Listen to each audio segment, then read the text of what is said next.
আসসালামু আলাইকুম ওয়া রাহমাতুল্লাহি ওয়া বারাকাতুহু। সম্মানিত প্রিয় দিনী ভাই ও বন্ধুরা, আজকের এই ভিডিওতে আমরা আলোচনা করব যে আমল করলে আল্লাহ সুবহানাহু ওয়া তাআলা আপনার মনের আশা পূরণ করে দিবেন, আপনার উপর দয়া করবেন, এমন একটা আমল আজকে শিখিয়ে দিব।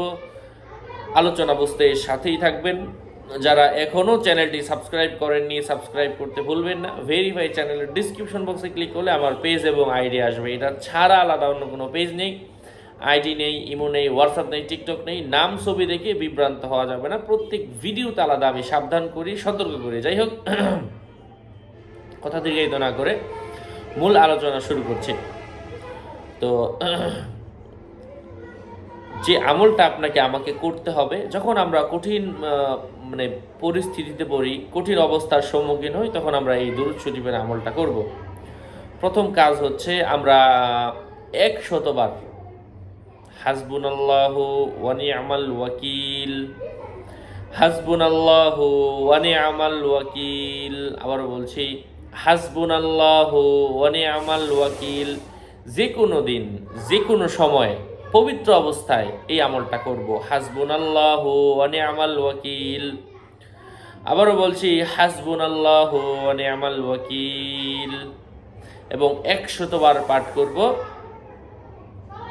ইয়া জাল জালালি ওয়াল ইকরাম, ইয়া জাল জালালি ওয়াল ইকরাম।